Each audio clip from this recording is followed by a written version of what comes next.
실시간 정보 브리핑입니다. 미국 트럼프 행정부가 전인 정부에서 마련된 인공지능 반도체 수출 통제 정책을 폐기할 것이라는 소식에 반도체주가 강세 보이고 있습니다. 이에 삼성전자, SK하이닉스는 물론 한미 반도체, DI 등이 동반 오름세입니다. 이는 오는 15일 발효될 예정이었던 국가별 등급에 따른 AI 반도체 수출 통제 계획을 시행하지 않을 것이라고 밝힌 영향으로 보입니다. 이 계획은 전 세계 국가를 동맹 및 파트너 국가, 일반 국가, 우려 국가로 세 가지 등급으로 나눠 차별적으로 AI 반도체를 수출하는 내용을 골자로 했습니다. 다음 소식입니다. 원달러 환율은 1,390원대에서 제한적인 움직임을 나타낼 것으로 전망됩니다. 미국 연방준비제도가 연내 금리 인하에 대해 소극적인 모습을 보이고 미중 관세 협상에 대한 기대감으로 인해 달러화가 강세입니다.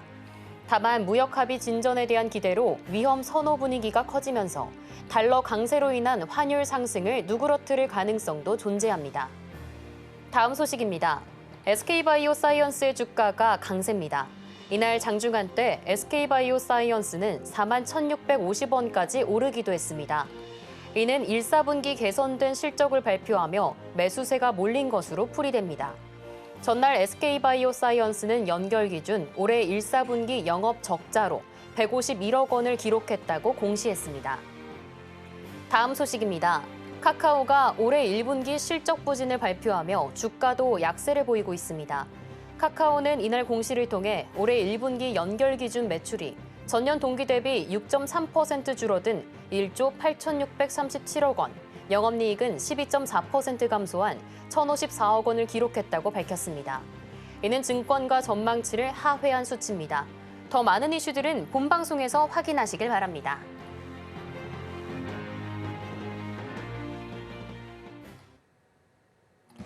안녕하세요. 맑은 하늘이 반겨주는 목요일, 오늘도 주식 성공백서와 함께 힘차게 출발해보도록 하겠습니다. 저는 진행을 맡은 고유림이고요. 오늘 양시장은 반갑게 빨간불 켜주고 있습니다. 코스피는 현재 0.5% 상승하며 2,586선 지나가주고 있고요. 코스닥은 0.74% 상승하며 728선 지나가고 있습니다. 섹터 살펴보시면 섹터 역시도 빨간불 많이 켜졌습니다. 오늘도 비만 치료제 강세 보여주고 있고요. 화장품도 좋은 흐름 보여주고 있습니다.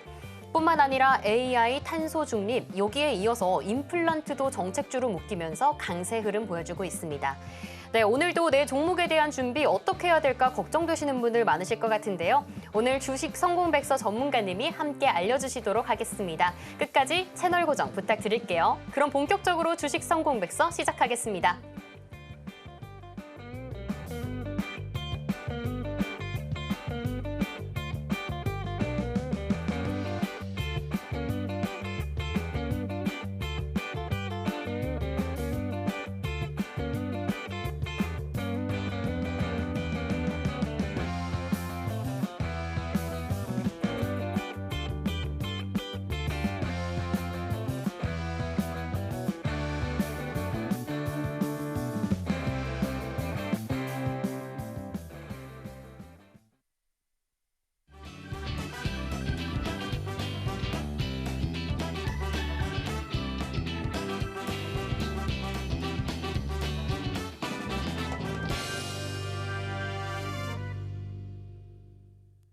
네, 그럼 오늘도 성공 투자 도와주실 전문가님 모셔봐야겠죠? 이민 전문가님을 소개합니다. 네, 전문가님 안녕하세요. 네, 안녕하세요. 네, 주식 성공백서로는 시청자분들 처음 뵀는데 간단하게 자기소개 부탁드리고 오늘 시장도 어떻게 보고 계신지도 좀 궁금한 것 같습니다. 아마 많은 분들이 좀 제 얼굴을 많이 보셨을 텐데요. 아마 이 주식 성공백서 방송에는 오늘 처음으로 좀 출연하는 것 같습니다. 오후 1시에도 제가 많은 도움 여러분들 드릴 테니까요. 지금부터 시장 집중해 보시면 좋을 것 같고요. 바로 이어서 시장 상황을 좀 살펴보고 넘어가 보겠습니다. 일단 코스피 기준에서는 현재 2,587포인트, 그다음에 코스닥은 코스피보다는 또 강한 흐름이죠. 728포인트 정도 흘러가고 있는데요. 저는 오늘 이 코스피의 상승에 대해서 조금 여러분들께 자세히 말씀드리고 싶은 게 뭐냐면 여기 보시면 이런 식으로 양봉이 이런 식으로 딱 형성이 됐는데요. 보시면 전체적인 이평선들을 다 밑에 까는 오늘 굉장히 좋은 양봉이 나왔다라고 보시면 될 것 같습니다. 물론 완벽한 정배열의 형태로 지금 시장이 상승해주고 있지는 않은데요. 그래도 가장 조금 힘들었었던 이 분홍색 선이 200일선입니다. 여러분들 잘 안 보이시면 제가 조금 진하게 해드릴게요. 요 200일선은 오늘 좀 꺾어내가면서 다시 이렇게 상승을 했다라는 건 상당히 중요하다라고 보여지고요. 거기에 따른 역시나 제가 봤을 때는 원달러 환율이 1,400원, 물론 뭐 우리 경제가 정말 잘 올라가서 아니면 우리 원화가 특별한 상황으로 강세가 돼서 원달러 환율이 떨어진 거는 아닙니다만 결국엔 원달러 환율의 특징상 1,400원을 깨고 지금 내려갔단 말입니다. 1,400원을 깨고 한번 내려갔는데 이 1,400원을 다시 회복하지 못하는 그림이 나온다라는 거죠. 결국엔 이런 식으로 계속 흘러간다면 현재 트럼프 정부에서 밀고 있는 약달러 기조가 아무래도 우리나라 원달러 환율을 조금은 끌어내리는 듯한 흐름을 보여주고요. 결국에는 이런 식으로 1,400원 이하짜리에서 1,300원 후반, 그다음에 조금 바램으로는 1,300원, 1,350원까지 이런 식으로 내려가 준다면 아무래도 외국인들의 현물 수급이 조금 들어올 수 있지 않을까라는 생각을 듭니다. 물론 오늘 기준에서는 외국인들이 1,000억 정도 매도를 지금 진행하고 있는데요. 사실상 전체적인 수급이 많이 없는 날입니다. 전체적으로 뭐 코스피도 그렇다고 해서 외국인들이 막 지금 이 시간에 1조를 판다든지 6천억, 7천억 파는 게 아니기 때문에요. 오늘 매도에 대해서는 큰 의미를 부여하실 필요는 없을 것 같고요. 방금 말씀드렸다시피 원달러 환율이 1,400원 이하짜리에서 이런 식으로 움직여만 준다면 결국에는 돌아오지 않았던 외국인들의 수급이 좀 돌아올 만한 타이밍이 되지 않을까라는 생각이 들고요.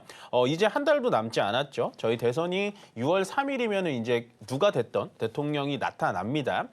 그렇게 된다면 결국에는 계속해서 국내의 정치적 불확실성이 이 환율을 끌어내리지 못했었는데요. 그런 정치적 불확실성도 해소가 된다면 환율도 어느 정도 좀 조정이 될 것 같고 굉장히 좀 좋은 흐름이 날 것 같고요. 그 반면에 코스닥 같은 경우는 약간 이 분홍색 선이 200일선만 위에 놔두고 계속해서 정배열 그러니까 정배열로 바꿔가려는 이런 흐름을 보여주고 있다는 건 결국에는 이렇게 보시면 될 것 같습니다. 한번 시장이 눌려줬다가요. 반등이 한 절반 정도 나왔다가 지금 절반 정도 나온 자리에서 이런 식으로 한 2주 동안 횡보를 진행을 했습니다. 보통은요. 이런 식으로 기간 조정이라고 하는데요. 기간 조정이 일어난 다음에 어느 정도 환경이 괜찮아지면 그 다음에 레벨업을 할 수가 있습니다. 그렇기 때문에 지금 자리에서 뭐 코스닥은 200일선을 돌파를 못했기 때문에 약합니다라고 말씀드리는 게 아니라요. 결국에는 코스닥이라는 거는 코스피를 따라서 올라갈 수밖에 없기 때문에 코스피가 정배열 초입까지 이런 식으로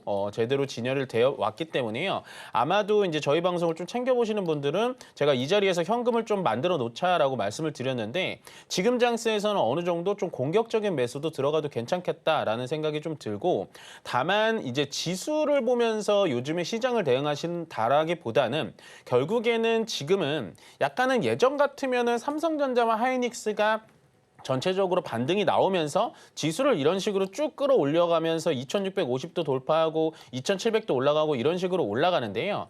지금은 오늘 이제 올라간 상승 종목들의 순위를 본다면 뭐 전체적으로 종목들이 좀 작은 종목들이 많이 올라가 있습니다. 뭐 오늘 상장돼 있는 나우로보틱스를 제외하더라도요. 뭐 블루엠텍이라든지 아니면은 뭐 피부 미용 의료기기 APR이라든지 그다음에 이런 종목들이 좀 올라가 있기 때문에 전체적으로 지수를 끌어당기는 듯한 그런 흐름을 보여주는 반도체 섹터라든지 자동차 섹터 이런 섹터들이 같이 올라가는 시장은 아니다라고 보시면 될 것 같고 현재 뭐 한시기는 합니다만은 코스피 200에서 어떤 종목들이 좀 괜찮냐 본다면 역시나 우리가 유심히 보고 있었던 피부 미용 의료기기까지 오늘 괜찮은 흐름 보여주고 있습니다.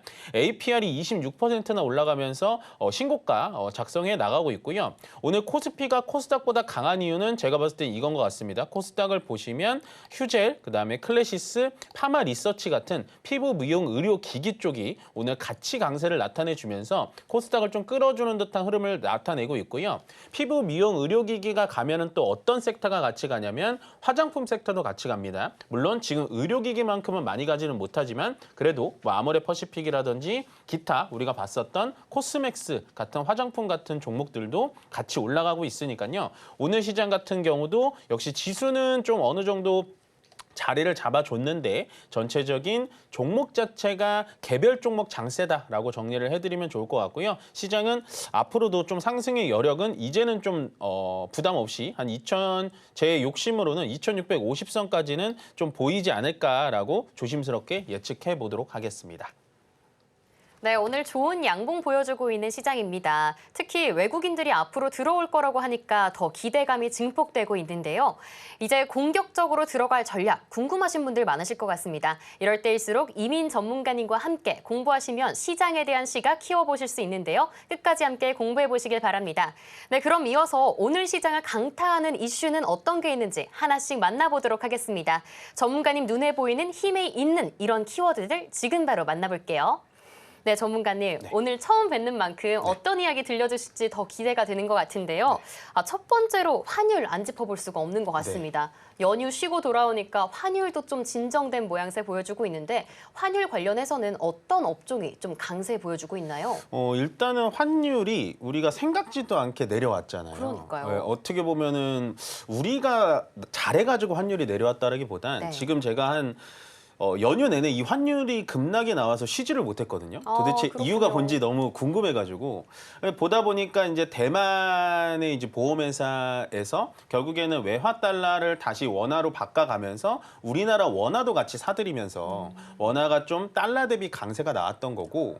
보시면은 지금 트럼프 대통령이 하는 전략 중에 하나인 것 같아요. 제가 봤을 때는 일단은 이 원달러 환율, 그러니까 본인들의 자국화가 트럼프 대통령 입장에선 달러잖아요. 근데 그거를 약달러로 만들고 싶어 하는 게 바로 지금 트럼프 2기 행정부의 최종 목표입니다, 여러분들. 그게 더 쉽게 말씀드리면요. 현재 트럼프 대통령이 원하는 정부 체계는 어떤 거냐.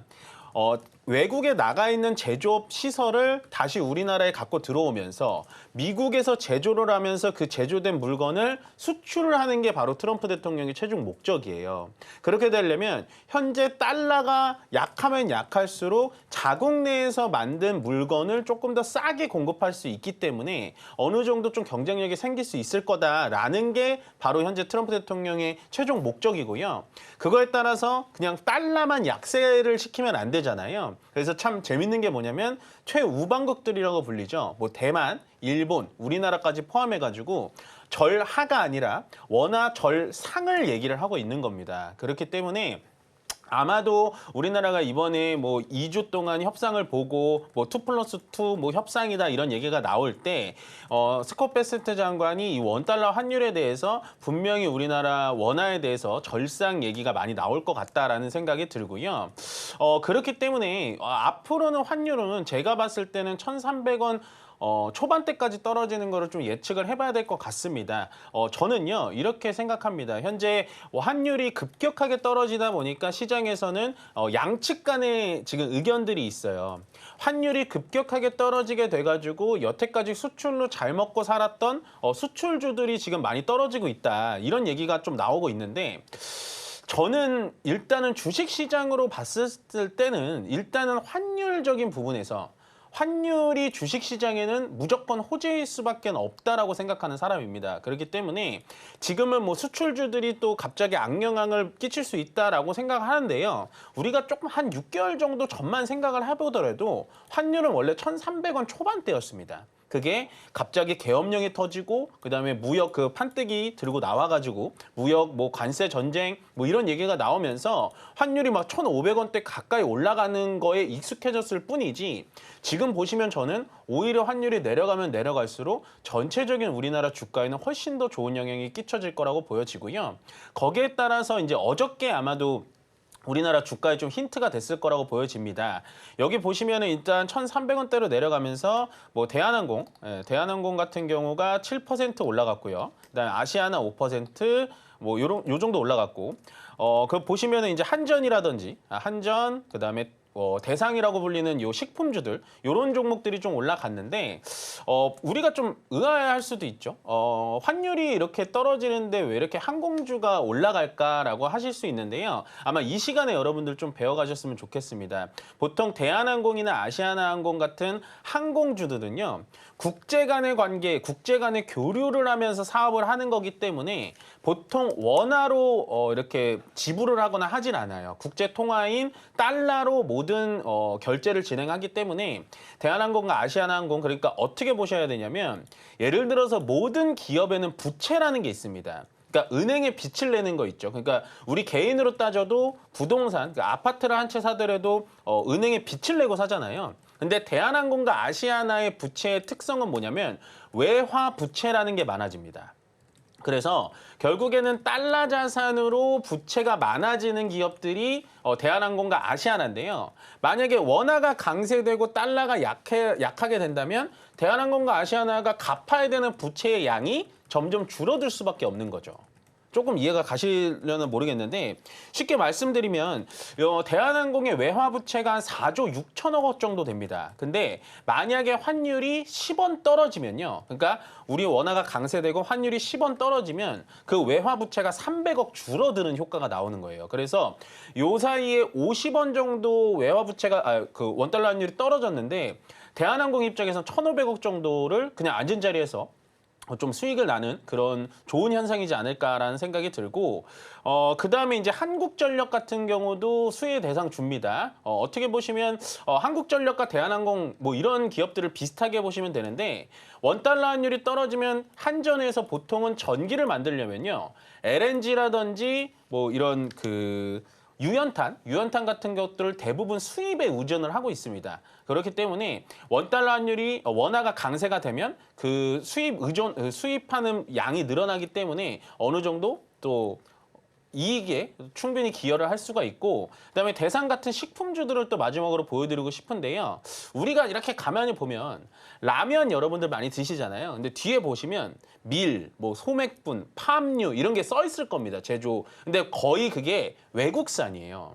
보시면은 뭐 우유라든지 아니면 김치, 그다음에 뭐 간장, 고추장 뭐 이런 거 말고는 우리나라의 70%에서 80%는 거의 수입 의존도를 가지고 있습니다. 식품의 원료에 대해서. 그래서 라면 회사들이 만들려면은 밀가루에 밀이 필요하고요. 그다음에 그걸 튀기려면 팜유라는 게 필요한데 그런 라면 회사들이 환율이 떨어지면 떨어질수록 원가 부담률이 더 떨어지겠죠. 그렇기 때문에 앞으로 저는 라면 회사들도 좀 봤으면 좋겠는데 반대로 말하자면 이제 불닭볶음면을 만드는 삼양식품은 어떻게 보면 수출의 비중이 많다 보니까 원가 비중이 떨어질수록 수출하는 금액도 좀 떨어지겠죠. 원화가 강세니까. 그래서 아마도 삼양식품의 좀 주가 반영성은 좀 없지만 반대로 뭐 농심이라든지 오뚜기 뭐 이런 약간 튀기는 종류가 많은 뭐 이런 과자 같은 거 스낵도 다 튀기는 거니까 그런 부분에 대해서 충분히 앞으로도 수혜가 있지 않을까라고 생각을 하기 때문에 앞으로 여러분들도 원달러 환율에 대해서는 조금 예민하게 보시면서 항공주라든지 아니면 이런 한전 같은 유틸리티주 그다음에 식품주까지 좀 두루두루 살펴보셨으면 좋겠다라고 의견 전달해 드리겠습니다. 네, 연휴 동안 쉬면서 원화가 왜 강세인가 의문이었는데 전문가님이 이 연휴도 반납하고 좀 고민해 주신 덕에 더 감사한 것 같습니다. 네. 그렇다면 지금 뭐 항공부터 에너지, 음식료 이 업종들 정말 많이 살펴봤는데 그 안에서도 좀 눈에 띄는 종목들이 있을까요? 뭐 일단은 제가 방금 말씀드렸던 식품주들을 제일 많이 봤으면 좋겠어요. 왜냐하면 지금은 전체 시장이 관세 때문에 수출보다는 내수 위주의 시장이 훨씬 더 좋거든요. 그러면 물론 우리나라 식품주들이 수출도 많이 하지만 결국에는 지금 내수 위주의 식품주들이 되게 많단 말이에요. 그렇기 때문에 저는 원가도 또 저렴해지고 더군다나 지금 여러분들 모르셨겠지만 우리나라가 무정부 상태에 들어오고 나서 식품 회사들이 어떤 행동을 했냐면 뭐 이런 얘기를 드려도 될지 모르겠지만 가격 인상을 단행을 다 했어요. 그렇기 때문에 결국에는 여러분들 그 농심의 신라면도 가격 인상이 단행이 됐잖아요. 그렇기 때문에 지금 이 원달러 환율에 이동해가지고 뭐 항공주나 유틸리티도 괜찮긴 합니다만 제가 봤을 때는 가장 선호하는 그런 쪽으로는 식품주가 가장 괜찮지 않을까라는 생각이 들고 그 중에서도 역시나 신라면이 내수의 한 80%를 차지하기 때문에 농심이 대장주가 되지 않을까라는 좀 생각이 듭니다. 네, 그럼 이제 수출보다는 내수 말씀해 주셨는데 네. 한동안 해외 시장에 좀 집중했던 눈을 다시 국내로 좀 돌려야 될 것 같습니다. 네. 그러면 이제 원달러 환율에 대해서 얘기를 하고 있는데 원화 강세라고 해서 수혜를 입는 종목도 있지만 사실 수출 종목들은 걱정이 되는 부분도 사실 있는 것 같아요. 그렇죠. 그 업종들 관련해서는 대표적인 업종 또는 종목들 어떤 게 있을까요? 일단은 피해 업종에서 가장 큰 거는 제가 봤을 때 자동차 업종이 클 수밖에 없어요. 그쵸. 보통은 원화가 약세가 되고 달러가 강세가 되면 가장 주가가 많이 오르는 게 현대차, 기아차인데 가뜩이나 현대차, 기아차가 지금 뭐 관세의 유탄도 좀 맞고 있고 해가지고 자동차 쪽에 대해서는 조금 안 좋은 의견을 저는 좀 많이 드리거든요. 그러니까 지금은 충분히 약간은 보수적인 관점에서 자동차 쪽을 보시는 게 좋을 것 같고 결국에는 이렇게 워낙 강세가 일어나고 달러가 약세가 일어난다. 방금 앵커님께서 얘기했다시피 수출 중심의 종목들은 한동안은 좀 안 좋을 수가 있습니다. 한동안은 좀 안 좋을 수가 있으니까요. 그 중에서도 저는 자동차 테마 쪽에 대해서는 지금은 여전히 좀 보수적이게 보시는 게 훨씬 더 좋다라는 의견 전달해 드리도록 하겠습니다. 네, 그러면 지금까지 집중했던 뭐 자동차 같은 종목들은 살짝 내려놓고요. 이 환율에서 환율과 관세까지 좀 이익 볼 수 있는 종목들을 살펴보셔야 될 것 같습니다. 네, 그렇다면 이번 이슈는 여기까지 한번 마무리해 보도록 하고요. 네. 다음 이슈 한번 짚어보도록 할 텐데요. 이 진격의 하나 에어로 네. 어디까지 올라갈지 점점 궁금합니다. 네. 심지어 시가총액도 이번에는 현대차를 누르고 시총 5위에 올랐다고 하던데 그게 중요하죠. 네, 이 진격의 하나 에어로 앞으로 황제주까지 등극할지도 좀 궁금한 시점인 것 같아요. 앞으로 어디까지 올라갈 수 있을까요? 요즘 시장에서 이런 얘기가 나와요. 어떤 하나 이야기죠? 에어로스페이스가 100만 원을 먼저 갈 거냐. 아. 삼양식품이 100만 원을 먼저 갈 거냐. 아, 그쵸. 어떤 오. 종목이 먼저 갈 것 같으세요? 지금으로서는 또 삼양의 질주도 무섭기 때문에 또 식품주 아까 좋다고 말씀해 네네네네. 주셔서 살짝 기대가 되는데 하나 에어로도 막상 막하인 것 같아요. 어떻게 보시나요, 전문가님은? 제가 봤을 땐 하나 에어로가 더 빠를 것 같아요. 그렇군요. 네, 왜냐하면 시가총액 자체가 워낙 크기 때문에 자금이 몰려서 더 먼저 갈 수 있지 않을까라고 좀 예측을 해보는데요. 제 생각엔 그렇습니다. 이게 이제 100만 원이 넘어가는 거는 의미는 없다고 생각해요. 저는 뭐 8만 전자다, 5만 전자다 이런 것도 의미가 없다라고 많이 방송에 나와서 얘기를 드리는데요. 하지만 이거는 의미가 있다라고 보여집니다. 지금 하나 에어로스페이스라는 종목 자체가 현대자동차, 우리나라의 굴지의 사업이라고 불리는 반도체, 2차 전지, 바이오, 자동차, 그중에 자동차를 꺾고 시총 5위를 들어갔다라는 건 말 그대로 방산업종에 대해서는 아직도 추가적인 랠리가 남았다라고 생각을 하시는 게 훨씬 더 좋은 의견이라고 보여져요. 물론 뭐 주식에 여태까지 정말 오래 하신 분들은요. 아마도 방산 섹터가 시가총액 10위 안에 들어간 것 자체를 처음 보셨을 거고요. 거기다가 시가총액 5위까지 들어갔다라는 건 앞으로 우리나라의 전체적인 산업에서 방산주에 대한 움직임은 계속해서 좀 좋은 모멘텀이 이어가지 않을까라는 생각이 들고 제가 하나 에어로스페이스만 말씀을 드렸지만 결국에는 지금 방산주들이 움직임이 다 괜찮을 거다라고 말씀드리는 게 뭐냐면 독일의 라인메탈이라든지 일본의 미쓰비시 중공업 이런 국내 글로벌적인 방산 테마주들도 계속해서 신고가를 쓰고 있기 때문에요. 우리나라도 올라갈 수 있을 거다라는 생각이 들고 거기다가 조금 마음 아픈 얘기지만 결국에는 지금 러시아 우크라이나 전쟁도 아직도 끝나지 않았고요. 거기다가 이스라엘 하마스도 뭐 종결되는 것처럼 하다가 계속해서 뭐 휴전이 안 되고 있고요. 거기다 어저께 아침이죠. 인도와 파키스탄 그러니까 지금 화약고들은 다 터져 나오고 있는 상태입니다. 그렇기 때문에 방산주들의 기술력이라든지 우리나라의 수출력 뭐 이런 거는 계속해서 기세가 좋을 것 같다라는 생각이 들고요. 처음에 이런 분들의 분석도 있었어요. 트럼프 대통령이 이제 당선이 되고 나서 러시아 우크라이나 전쟁이 끝나고 거기다 이스라엘 하마스 전쟁이 끝나고 만약에 전쟁이 종식이 되면 방산주의 모멘텀은 끝날 거다라고 예측하는 그런 분야도 많았는데 지금 보면요. 오히려 전쟁이 끝나고 나면요. 트럼프 대통령이 얘기하는 자주국방의 시대가 나타납니다. 결국엔 어떻게 되냐. 전쟁이 끝나면요. 미국이 이제 세계 경찰 역할을 하는 게 아니라 각자 나라가 알아서 지켜야 되는 거예요. 그렇게 되면 원래 무기가 필요 없었던 유럽 쪽이 지금 엄청나게 무기를 사들이려고 하잖아요. 그런 식으로 계속해서 방산 쪽에 대해서 모멘텀이 있을 거다라는 생각이 들고요.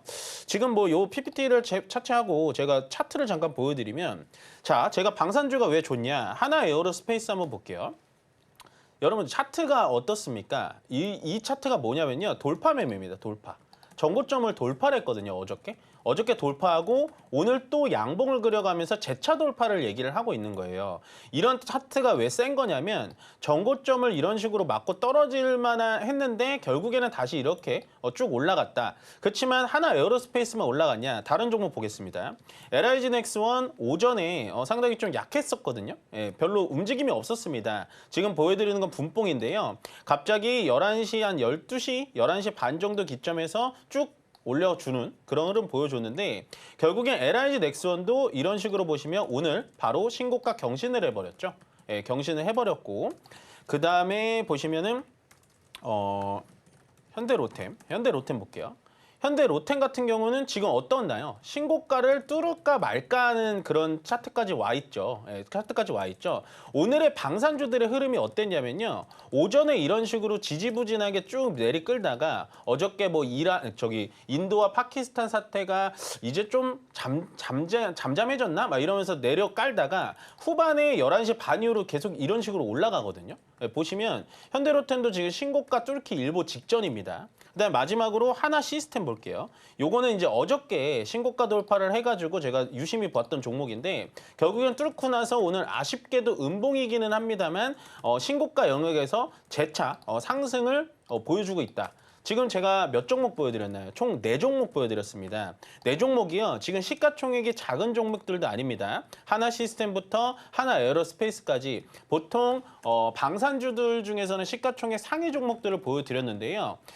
이런 게 힌트가 좀 될 만할 것 같아요. 신고가, 그러니까 돌파를 하면서 신고가가 나오면서 거래대금도 되게 많이 터졌단 말이에요. 그렇다라는 건 결국에는 추가적인 모멘트는 충분히 있는 방산주라고 보여지고요. 요 시트를 다시 한번 보여드리자면 이게 지금 하나 에어로스페이스가 물론 잘해가지고 이런 식으로 시가총액이 쭉 올라가는 경향도 있었지만 반면에 조금 가슴 아픈 건 뭐냐면 시가총액 44조 원을 달리고 있었던 현대차가 밑으로 쭉 내려온 영향도 없지 않아 있다라는 거죠. 물론 등락 폭이 하나 에어로스페이스가 굉장히 급등을 보여주면서 16조에서 40조까지 넘어가는 그런 기염을 토하기는 했지만 결국에는 제가 봤을 때는 아까 뭐 첫 번째 뉴스랑 좀 연계가 되긴 합니다만 자동차 쪽은 보수적으로 보는 게 맞고 오히려 지금 달리고 있는 방산 쪽이 훨씬 더 좋아 보이는 건 자명한 사실이다. 지금 신고가 영역을 모든 종목들이 돌파를 하고 있다는 건 충분히 추가 모멘텀이 있어 보인다라고 정리해드리고 싶습니다. 네, 정말 K방산의 질주가 끊임없이 이어지고 있는 것 같습니다. 연일 신고가 경신에 사실 저번에 들어갈 걸 후회하시는 네. 분들 많으실 것 같은데 네네네. 지금이라도 좀 늦지 않다고 보고 계실까요? 그러니까 이게 네. 이제 좀 단기적인 매매를 하시는 분들은 저는 하셨으면 좋겠어요. 그러니까 돌파 매매라는 거는 어저께 돌파가 다 됐잖아요. 그쵸. 현대 로템이라는 종목 빼고는 모든 방산 종목이 돌파가 됐고 어제 돌파된 걸 보고 나서 LIG 넥스원을 만약에 오늘 아침에 들어가셨던 분들은 하루 만에 어떤 수익률이 나셨을까라고 생각을 해보신다면 상당히 좀 좋은 상상이겠죠. 네. 좀 긍정적인 상상이긴 합니다만 결국에는 오늘 모든 방산 종목들이 또 다시 올라가고 있기 때문에 저는 보통 이런 장대 양봉의 돌파라는 거는 상당히 좀 의미가 있는 우리나라 시장이다라고 생각을 하고요. 마지막으로 말씀을 드리자면 일단은 시가총액 5위가 하나 에어로스페이스고 여기 밑에 보시면은 다 방산주들만 깔려 있습니다. 이런 이런 식으로 지금 화면에 보이실지 모르겠습니다만 시가총액 50위 안에 보통 방산주들이 다 들어가 있어요. LIG 넥슨도 47이고요. 하나 시스템이 51입니다. 예, 그렇기 때문에 지금은 전체적인 방산주들이 약간 좋은 모멘텀인 거죠. 꼭 이제 주가가 너무 올라가 있어서 좀 부담스러우시는 분들도 아마도 좀 많으실 수는 있지만 저는 오히려 이렇게 돌파가 나오는 매매를 여러분들 소액으로라도 좀 해보시는 게 훨씬 더 좀 좋은 경험이지 않을까라고 생각합니다. 네, 특히나 요즘에 변동성이 진짜 심하기 때문에 단기 매매 하시는 분들 많으실 것 네, 같은데 맞아요. 오늘 조언 진짜 도움 많이 됐을 것 네, 같습니다. 한 가지 더 궁금한 게 있는데요. 네. 하나 에어로스페이스가 방산의 대장주이기도 하지만 하나 그룹주를 이끄는 주역이 아닐까 하는 생각도 듭니다. 네, 그쵸. 물론 하나 시스템도 오늘 올라준 것처럼요. 네. 그럼 하나 그룹주의 전반적인 분위기, 앞으로의 전망은 또 어떻게 보실까요? 이게 이런 말이 또 있었어요. 어떤 말이죠? 하나가 야구만 잘하면 된다. 근데 야구도 요즘에 잘해요. 요즘에 고산병 걸릴 것 같다는 말이 있더라고요. 하나 야구도 너무 잘해가지고. 맞아요. 네. 그래서 오히려 사람들이 좀 불안하게 하는데 아마 네. 지금 1위로 알고 있어요. 제가 알기로는. 그쵸. 지금 현재 1위로 달리고 있는데 뭐 8연승인가로 알고 있는데 어마무시하네요. 하나는 왜 이게 계속해서 좋은 모멘텀이 있을 수밖에 없냐면 일단은 우리 현재 증시에서 전체적인 분위기가 트럼프에 의해서 시작되고 트럼프에 의해서 분위기가 모든 게 바뀝니다. 근데 하나가 지금 하고 있는 방산 결국에는 관세에 무풍지대고 유럽 쪽에서도 원하고 있고요. 그다음에 하나를 또 이끄는 양대 두 축, 하나오션은 미국의 아예 MRO 사업을 진행을 하고 있어요. 이 MRO 사업이라는 게 뭐냐면 미국의 현재 군함, 미국의 해군 군함에 대해서 정비와 수리를 해주는 그런 시스템이라고 보시면 되는데 결국에는 하나 에어로스페이스는 당연히 대장주격으로 많이 올라가고 있고 그 다음에 이끌어주는 건 하나 오션이라고 보시면 됩니다. 그리고 어저께 이제 뉴스가 이제 아마 단독 뉴스로 나왔던 것 같은데 지금 보여드릴 수는 없지만 하나 쪽에서 또 그 이 방산 쪽에 대해서 미국에 또 본사를 세운다라는 뉴스도 나오고 있으니까 앞으로의 하나 관련된 종목들이 좀 올라갈 수 있을 거라고 보여지고요. 그나마 하나 관련된 종목 중에 가장 안 간 종목이 하나투자증권이거든요. 근데 이 하나투자증권도 지금 그 증권주들 중에서는 가장 못 갔어요. 보시면 이런 식으로 묻혀 있습니다. 이 친구 자체가 이런 식으로 여기서 밑에서 올라오지를 못하고 있는데 제가 봤을 때는 이 마지막 주자가 하나투자증권이 되지 않을까라고 생각하는 이유가 뭐냐면 이 증권주들은 여러분들 좀 어느 정도 보셨으면 좋겠어요. 지금 뭐 방산 얘기하다가 증권으로 좀 다시 이렇게 뛰어 넘어오기는 했는데 증권주가 일단 여러분들 가만히 보면은 관세에는 전혀 영향을 줄 수가 없는 그런 섹터입니다.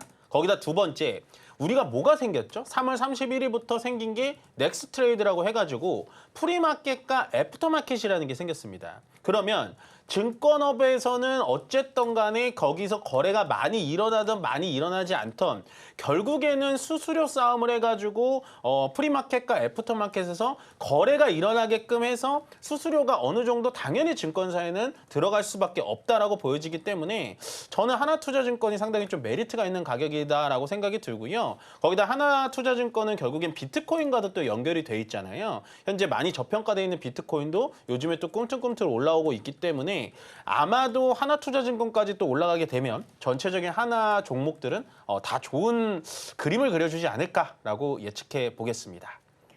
네, 이렇게 야구뿐만 아니라 주식까지 앞에 하나가 붙었다 하면 시원하게 올라주고 있는 요즘입니다. 그 안에서도 많이 오르지 않았기도 하고요. 증권주의 수혜도 받을 수 있고 가상자산까지 다중 모멘텀을 갖고 있는 하나투자증권 좋은 종목까지 골라주셨습니다. 함께 눈여겨보시길 바랍니다. 그러면 여기서 이번 이슈는 마무리하도록 하겠고요. 이어서 다음 이슈도 한번 살펴보도록 할게요. 이번에는 앞에서 실시간 브리핑에서도 말씀드렸지만 반도체에서 좋은 소식이 들려왔습니다. 네네. AI 반도체 수출 통제 일주일 정도 앞두고 이거를 철회했다고 하는데 물론 이제 개별 국가와 협상이 이어지긴 하겠지만 오늘 이 반도체 주식들이 들썩이고 있더라고요.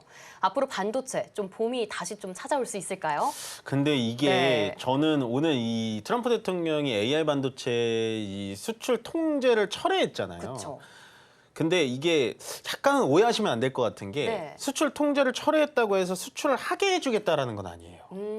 그렇죠. 네. 어떤 의미로 해석을 해볼까요? 이게 제가 여러 기사를 읽어보니까 트럼프 대통령이 하는 말은 이거예요. 그 전에 바이든 대통령이 했던 전략을 네. 마음에 안 드니까 내식으로 바꾸겠다. 그렇죠. 이제 정부가 새로 들어왔으니. 네, 맞습니다. 아, 그렇군요. 이게 왜 신빙성이 있냐면 그러면은 현재 엔비디아가 애프터마켓에서 되게 올라갔어야 돼요. 네. 왜냐면 고성능 반도체는 엔비디아니까. 근데 엔비디아가 시간에서 그렇게 이렇다 뚜렷한 움직임을 못 보여주고 있습니다. 우리나라 시장도 오늘 SK 하이닉스와 삼성전자가 장 초반에는 올라가다가 떨어지고 있어요. 그렇다라는 건 물론 참 저도 아침에 딱 보자마자 헤드라인을 읽자마자 오늘 하이닉스부터 날아가겠는데 라고 생각했는데 조금 정신을 차리고 다시 보니까 결국에는 그건 겁니다. 바이든 대통령이 했었던 AI 반도체 수출 통제가 너무 복잡하다. 그러니까 나는 내식으로 바꿔서 통제를 다시 할 거야 라고 생각을 해주시면 될 것 같아요. 그러면 우리가 여기서 봐야 될 건 뭐냐면 이 바이든 행정부에서 했었던 수출 통제가 총 이런 식입니다. 3등급 수출 규제였거든요. 그러니까 1티어, 2티어, 3티어로 나눠진 그런 수출로 나눴었습니다. 보시면요. 최동맹국, 최우방국들 17개국. 예, 요게 1티어입니다. 요게 1티어고요. 그다음에 120개국. 요게 2티어입니다. 2티어는 뭐 하냐면 1티어에 대해서는 AI 반도체 수출 통제가 없어요. 그냥 프리하게 아무나 할 수 있는 거고요. 근데 일반 국가 120개는 뭐냐면 대부분 동남아 국가입니다.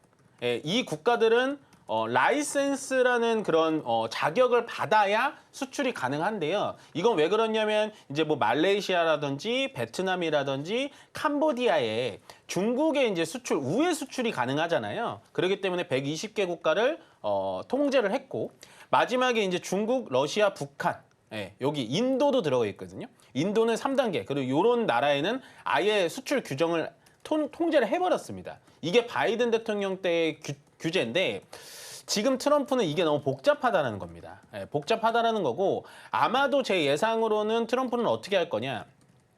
아예 통제를 하는 거 아니면은 아예 수출을 풀어주는 거. 그러니까 개별 국가대로의 아마도 개별 협상을 좀 진행하지 않을까라는 생각이 들고요. 저는 오히려 이 개별 협상이라는 게 우리나라한테는 조금 더 유리하다라고 보여져요. 왜냐하면 일단은 제가 이거는 뭐 다른 시간에도 상당히 많이 말씀을 드렸지만 엔비디아의 이 칩이 완성이 되려면요. 엔비디아에 칩이 하나 있다라고 본다면 무조건 TSMC의 조립 단계가 들어가야 되는 거고 거기다가 무조건 SK 하이닉스의 HBM 반도체가 들어가야 됩니다. 그렇기 때문에 현재 엔비디아가 자체적으로 칩을 1부터 10까지 만들 수는 없어요. 보통 엔비디아라든지 AMD 같은 이런 미국에 있는 반도체 회사들은 설계만 전문을 합니다. 그림을 그려주고요. 거기에 따라서 부품을 SK 하이닉스가 만들고 그 부품을 정말 최적화적으로 TSMC에서 조립을 해주는 거기 때문에 현재 대만과 우리나라와 미국, 뭐 일본까지, 일본은 뭐 반도체 소재라든지 이런 게 필요하니까요. 그렇게까지는 아마도 개별적인 국가의 그런 협상을 통해서 수출 통제에 대해서 당연히 철회가 좀 일어날 수 있을 거기 때문에 트럼프 대통령의 자기식의 AI 반도체 수출 통제가 다시 한번 나오게 된다면 그때 반도체 종목들이 다시 위쪽으로 좀 올라갈 수 있을 거라고 보여지고요.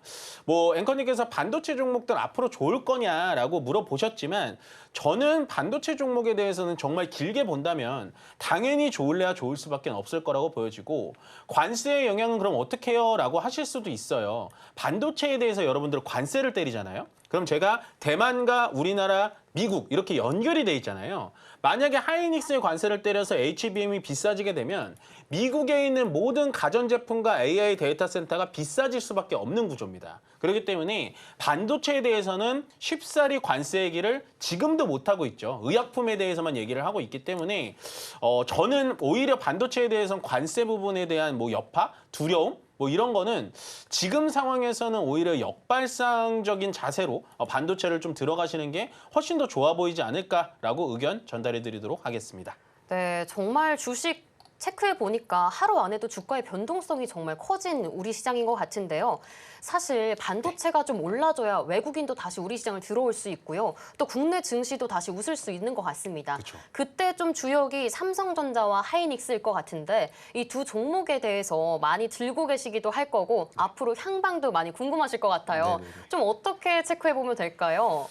제가 삼성전자와 하이닉스 비교 질문을 정말 많이 받는데요. 그쵸. 예, 근데 제가 이럴 때마다 항상 비교해 드리는 게 있습니다. 네. 앵커님은 네. 중국집 가시면은 짜장면이 좋으세요? 짬뽕이 좋으세요? 아, 진짜 어려운 종목이 아니라 질문인데 저는 좀 짜장면 팝니다. 네, 근데 한 번에 고르기가 어렵죠. 그쵸? 네, 그게 바로 이 삼성전자와 하이닉스를 선택하는 기로에 서 있는 거랑 똑같은 거예요. 정말 적절한 비유인 것 네. 같아요. 아니면 뭐 엄마가 좋아, 아빠가 좋아 이런 것도 선택하기 힘들잖아요. 네. 그러니까 지금은 그런 선택을 적시적소에 잘하는 분이 투자를 잘한다라고 저는 생각을 합니다. 그러니까 우리의 이 예수금이라고 하죠. 자본은 한정돼 있습니다. 그렇기 때문에 삼성전자가 좋아요, 하이닉스가 좋아요. 이거는 어떤 기준에서 보셔야 되냐면 제가 봤을 때는 현재 시장에서 판단하는 건 하이닉스는 확실히 AI 반도체, 그러니까 고성능 반도체 쪽으로 이미 올라타 있어요. 그렇기 때문에 엔비디아의 움직임, AMD의 움직임, 뭐 이런 기타 미국의 반도체 설계 회사들의 움직임에 따라서 움직여주고 있습니다. 하이닉스의 지금 움직임을 보시면요. 요 며칠간 움직임이 굉장히 좋죠. 보시면 저번 주 금요일부터 계속해서 급등을 보여주고 있습니다. 이런 식으로 하루에 3%, 2%, 오늘도 거의 2% 가까이 올라가지고 있고, 반면에 삼성전자를 볼게요. 삼성전자는 하이닉스가 그런 식으로 올라갈 때 계속해서 잠자고 있죠. 제가 봤을 때는 시장에서 판단하는 건 뭐냐? 하이닉스는요. 엔비디아나 AMD처럼 실적이 잘 나오면은 같이 올라갑니다. 왜냐? 고성능 반도체, AI용 반도체를 만들 수 있는 기업이니까. 그럼 삼성전자는 왜 올라가지 못하냐? 시장에서 판단하는 건요. 약간 헷갈리는 거예요. 아니, 삼성전자가 실적은 잘 나왔는데 반도체를 잘 팔아서 나오는 게 아니라 갤럭시 S25를 잘 팔아서 실적이 잘 나온 거구나. 그러면 우리가 봤을 때 삼성전자는 과연 갤럭시라는 휴대폰, 가전기기를 파는 회사인가 아니면 반도체를 파는 회사인가 시장에서도 지금 약간 헷갈려하고 있는 거죠. 그렇기 때문에 제가 기준을 딱 정확히 드리자면 나는 조금 지금 안정적인 자리에서 좀 시간을 많이 줄 수 있고 거기다가 뭐 삼성전자 사놓고 1년간, 2년간 안 쳐다볼 거예요 라고 하면은 삼성전자 들어가도 됩니다. 왜? 가격이 너무 싸잖아요, 여러분들. 네, 삼성전자의 메리트는 지금 하나입니다. 가격이 싸다예요. 그럼 두 번째, 하이닉스를 선택해야 되는 이유. 앞으로 AI용 반도체, 그러니까 HBM 반도체는요. 하이닉스가 독과점이 앞으로도 지속될 것 같아요. 그 기술을 지금 따라오지를 못하고 있습니다. 왜 그러냐면 하이닉스와 지금 TSMC와 엔비디아 삼각동맹이라는 게 잘 깨지지 않고요. 거기다가 지금 HBM 6세대라고 하죠. HBM4E도 하이닉스가 독자적으로 지금 개발하는 게 아니라 TSMC랑 같이 개발을 하고 있기 때문에 앞으로의 HBM 12단, 뭐 16단, 뭐 이 정도 사이즈도 하이닉스가 독점을 할 수 있을 것 같다라는 생각이 들어서요. 가격적인 측면에서는 좀 안정적이게 투자하고 싶으시다라는 분들은 삼성전자 가시는 게 맞고 나는 앞으로의 그래도 기술 발전성 거기다가 조금 탄력성 그리고 나는 앞으로도 계속해서 이런 고성능 반도체 AI 반도체가 계속해서 돈을 벌어다 줄 것 같아 라고 베팅하시는 분들은 하이닉스로 가시는 게 맞다라고 정리해드리면 좋을 것 같습니다. 네, 이렇게 반도체 대장주에 대한 명쾌한 분석까지 이어졌습니다. 길게 안정적으로 매매하실 분은 삼성전자, 그리고 탄력성 기대하시는 분은 SK 하이닉스 집중해 주시면 좋을 것 같습니다. 네, 오늘 시청자분들 고민이 많이 해결될 것 같은데요. 반도체에 이어서 뗄래야 뗄 수 없는 업종 한번 살펴볼까 해요. 네. 바로 AI인데요. 전문가님은 AI 많이 사용하시나요? AI를 주로 사용하죠. 그쵸. 네. 저도 요즘에 뭐 챗 GPT는 물론이고 리튼부터 다양한 AI 없으면 못 살겠더라고요. 네, 맞아요.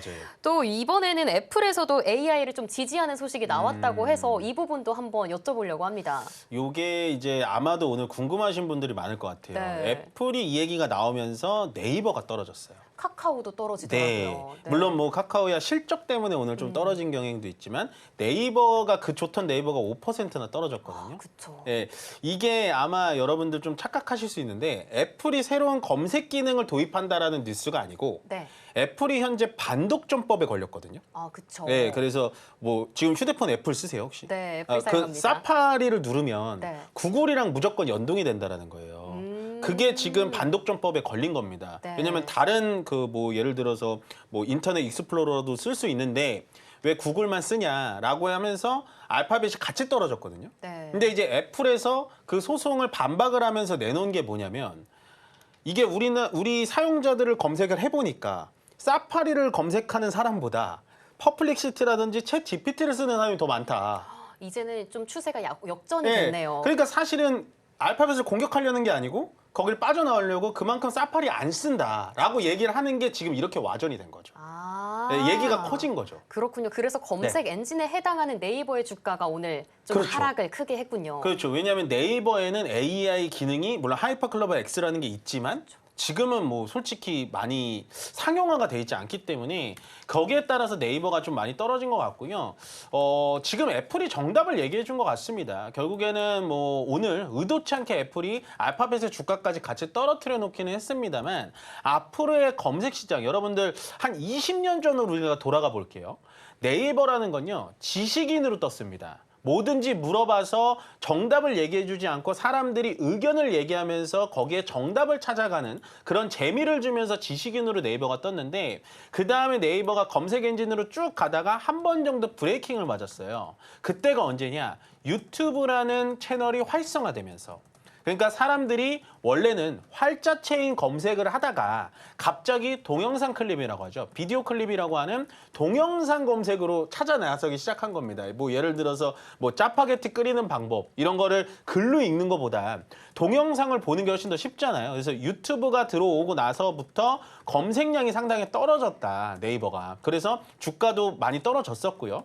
그다음에 지금 3차 피해가 오는 거죠. AI에 대해서 우리가 뭐하러 어렵게 검색한 다음에 또 찾고 들어갈 필요가 있냐. 그냥 오픈 AI나 퍼블리시티 AI한테 물어보면 정답을 알려줄 뿐더러 거기에 따른 방법까지도 제시를 해주기 때문에 거기에 따라서 네이버가 충분히 대응을 좀 해야 된다고 생각하고요. 저는 좀 한마디로 좀 안타까운 게 뭐냐면 우리나라가 현재 AI 개발에 대해서는 미국과 중국에 대해서는 상당히 뒤떨어집니다. 거의 미국과 중국이 100점이라면요. 우리나라는 현재 1점도 되지 않는 상황이에요. 그렇기 때문에 뭐 현재 뭐 무정부 상태긴 합니다만 누군가가 이제 나서서 네이버나 뭐 카카오한테 이런 AI에 대한 지원책이 조금 더 강하게 좀 드라이브를 걸어주면서 아무리 그래도 네이버와 카카오가 AI 쪽에 대해서 어느 정도 퍼포먼스를 낼 수 있고 우리가 과거에 뭐 이런 네이버와 카카오의 정말 인터넷 혁명 시대를 이끌었던 기업으로서 앞으로도 AI에 대한 지원책이 충분히 나와주면서 조금은 저는 AI에 대해서 퍼포먼스가 좀 나아졌으면 하는 기업이다라는 생각을 합니다. 네, 이렇게 검색 엔진 이슈만 보고 오해할 수 있는 부분도 이민 전문가님이 바로 잡아주셨습니다. 인터넷 역사도 싹 훑어주셨는데 역시 이제는 AI에 집중할 때인 것 같습니다. 그런데 마지막으로 이번에 정책주로도 엮이면서 AI가 계속 순항하는 움직임도 많이 보여줬잖아요. 대선 결과가 나와야 알겠지만 앞으로 국내 시장에서 또 좀 주목해볼 만한 AI 종목도 있을까요? 저는 AI 쪽으로 본다면 네. 의료 AI 쪽이 제일 좋을 것 같아요. 그렇죠. 네. 그렇다면 콕 집어서 가장 빠른데 네. 의료 AI가 가장 빠른데요. 콕 집어서 이게 참 종목들이 너무 네. 그 속도가 빨라가지고 맞죠. 참 어렵긴 한데요. 일단 대장주는 루닛이라고 볼 수가 있습니다. 루닛, 그다음에 뷰노 뭐 이런 종목들을 볼 수가 있는데 현재 루닛이 제일 강하죠. 대장주라고 볼 수 있고요. 의료 AI 쪽이 왜 이렇게 좀 세냐라고 여러분들 생각한다면 약간 이렇게 보시면 될 것 같아요. 현재 우리가 의료 파동도 일어났고 거기다가 현재 전체 국민 대비해서 의사 수도 굉장히 적다라는 얘기가 많이 나오잖아요. 그런 거를 대체할 수 있는 게 분명히 이 의료 AI 시장이라고 보여지고요. 제가 봤을 때는 물론 현재 우리가 쓰고 있는 LLM이라고 하죠. 검색 시장의 AI도 굉장히 많이 퍼포먼스를 내고 있습니다만 앞으로 가장 퍼포먼스를 많이 낼 수 있는 게 바로 이 의료 AI와 신약 개발 쪽이라고 보여지고요.